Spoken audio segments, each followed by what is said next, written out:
Hello mga busing, good morning. Welcome back sa ating channel mga busing. At for today's video mga busing, pupunta tayo ng Bagsakan ng Cebu sa Barangay Pasil, Cebu City mga busing, para bumili tayo ng ititinda nating isda na mga mura mga busing. At time check pala mga busing, 4:20 ng umaga. Nasa Tabunok, Talisay, Cebu City pala tayo ngayon mga busing. Komento muna tayo saglit mga busing para isuot ang ating helmet, nakalimutan kasi.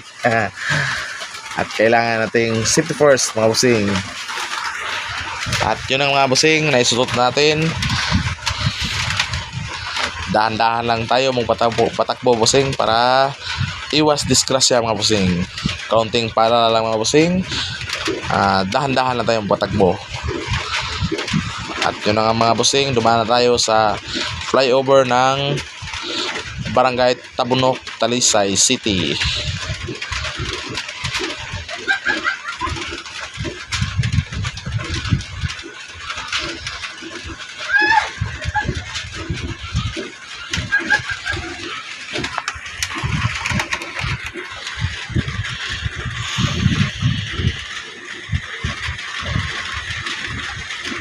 At yun na nga mga busing, nakalampas na tayo sa stoplight ng Tabunok, Talisay. At lugar na ating dadaanan ay nasa Bulacau, Talisay po pala tayo mga busing. At yun na nga mga busing, nasa Pardo na po tayo. Maghahanap tayo ng mga murang isda mga busing sa bagsakan. Ang hahanapin po ngayon natin mga busing ay yung tinatawag sa Cebu na tilugon, o yung pwedeng kainin na may mga sakit mga busing, yung mga walang side effect na isda mga busing.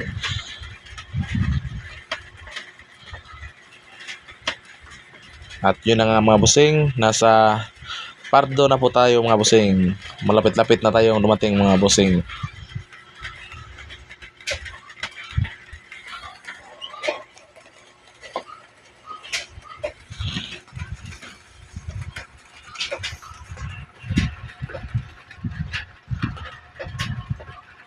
At yun na nga mga busing, nakalampas na tayo ng Pardo. Nasa Basak San Nicolas po tayo na ngayon mga busing. Dadaan po pala tayo ngayon ng tunnel mga busing. Yan yung second tunnel ng Cebu City mga busing, sa Mambaling, Cebu. Ayun, nasa tunnel na po pala tayo mga busing.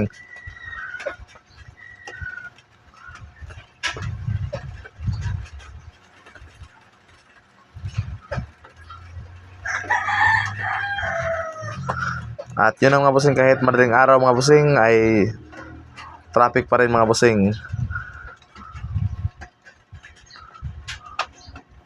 Lalo na kung umaga na mga busing, napaka-traffic na lugar dyan mga busing. At sa mga trabahante mga busing, kailangan maaga talagang pumunta ng trabaho mga busing para hindi ma-traffic mga busing. At yun na nga, nasa Mambaling na tayo mga busing, sa flyover Mambaling. At malapit-lapit na tayong dumating sa Pasil, Cebu mga busing.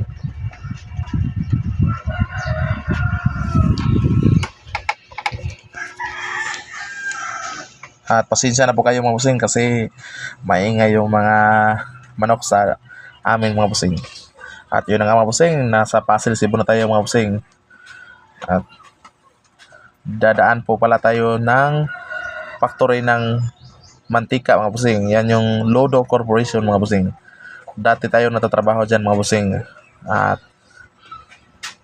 dyan pala ginagawa yung mga mantika mga busing. At yun na nga mga busing, dumating na tayo sa Bagsakan ng Cebu. Puminto muna tayo saglit mga busing para ibigay kay ate yung lagayan ng tubig, yung container. Lagyan ng tubig dagat mga busing para magamit natin sa isda mga busing.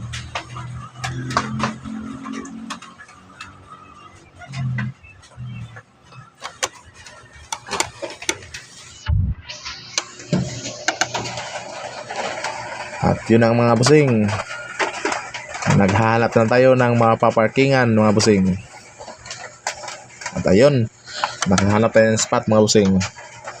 At lalakad muna tayo mga busing para pumili ng mga isda. Yung mga frisco po mga busing at mura din.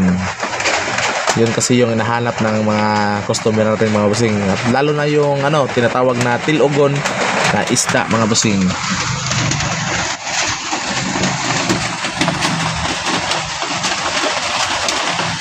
At pasensya mo pala na yung mga busing kasi umuulan dito sa amin. Yun na nga mga busing, meron tayong naispatan na isda mga busing. At yan pala mga busing ay tinatawag na mamsa or sa Tagalog talakitok. At hindi ko alam sa ibang lugar kung ano mga tawag din dyan mga busing. Basta ang tawag dito sa Cebu busing ay mamsa. At sa Tagalog naman, sa Manila naman ay talakitok. At masarap yan pang tinula mga busing, lalo na pag bagong huli. Kaso lang hindi ko na type busing kasi mahal at saka hindi na labas mga busing. At humahanap tayo ng mga isda busing at pasilip-silip lang tayo muna mga busing. At yun ang mga busing, may nakita ko doon sa aking suki na bilihan ng isda mga busing. Kasi andon yung mayroon sila kasing katambak mga busing. Yan kasi yung katambak mga busing, paborito yan ng mga matatanda busing dito sa amin kasi ay pwede silang kumain kahit may sakit sila kasi walang bawal yan kasi mga busing walang mga side effect mga busing. At yun na nga, chinecheck ko muna mga busing yung quality niya kung fresco pa ba o pwede pang matinula mga busing. At yung na-confirm nga natin mga busing na goods kay mga busing. At yun, tumawad ako sa may-ari mga busing. At yun na nga mga busing, kinilo na mga busing kasi nagkasundo na kami ng presyo mga busing. Yun, binili natin lahat yan mga busing para yan yung ititinda natin ngayon busing na isda. At yung pagkatimbang niya kasi mga busing ay umabot yan lahat ng 25.1 kilos lahat mga busing. Kaya humanap muna tayo ng ibang isda mga busing. At yan yung mga busing ang masarap niyan na yung pula na yan busing ay maya-maya. At yun ang mga busing, nabili na natin. At yun na nga mga busing, palabas na tayo, papunta na tayo sa ating motor busing para ilagay natin doon ang ating isdang na bili mga busing. At yun ang mga busing, ang ganda ng ating isda ngayon busing. Maganda siya busing, quality mga busing. At nabili na lang natin niya ng mura mga busing. At mamayang umaga mga busing, ibibinta rin natin yan ng mura kasi nabili natin ng mura mga busing. At yun na nga busing, yung asawa ang naiwan dyan sa motor ko namin busing kasi bumili ako ng ibang isda busing. At yan, nakabili tayo ng ibang isda busing. Yan, tinatawag sa amin yan dito sa Cebu na sagisihon. Good kayo. Sagisihon mga busing. Nakabili tayo ng 10 kilos na sagisihon mga busing. At yan lang muna ang isda natin ngayon mga busing, katambak at saka sagisihon. Yan mga busing mga masasarap yan mga busing. Masarap yan na pang tinula at saka pang sweet and sour at pang paksiw rin mga busing. Masarap din yan at pang ihaw. Sagisihon.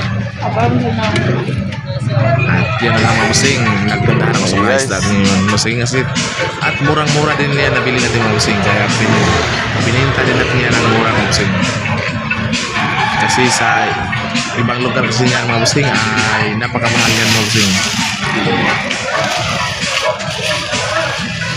Ayun, Thank you guys. shout out nga pala sa asawa ko mga busing kasi tinutulungan tayo. At yun na nga mga busing, paalis na kami niya ng asawa ko mga busing, papauwi na kami niya mga busing. Palabas na kami niya ng Bagsakan mga busing. Yun ngiting tagumpay mga busing kasi nakabili tayo ng mura ngayon busing at may bibinta natin yung isda natin ng mura mga busing.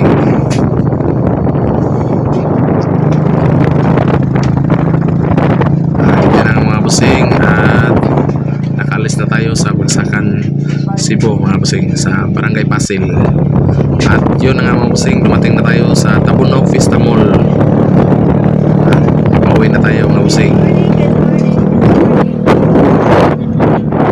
At meron na ako palang ipapakita sa inyo mga bossing, yung dadaanan natin papunta sa amin bossing, yung sa Manipis Road mga bossing. Merong spot doon na bago lang spot doon na magaganda ang tanawin mga bossing. At malamig talaga doon mga bossing. Yan yung sa Camp 5 Manipis Road mga bossing. Diyan kasi kami dumadaan, kasi rekta yan papunta sa aming bahay mga bossing. Bali kung iikot pa kasi kami mga bossing papunta, dadaan muna kami ng Naga mga bossing. Napakalayo na kaya dito. Ayun mga bossing, oh. Napaganda mga bossing. Nagpa-fog siya mga bossing, oh. Pero sa ngayon mga bossing, kasalukuyan pa rin tinatrabaho yung daanan dito sa amin bossing, kasi palagi siyang nagla-landslide. At lalo na ngayon na umuulan. Palagi umuulan dito sa amin. Yan ang mga bossing, oh. Napakaganda mga bossing. Ayan pala yung bagong, hindi pala matagal na inopen mga bossing. Yan yung sa Camp 5 na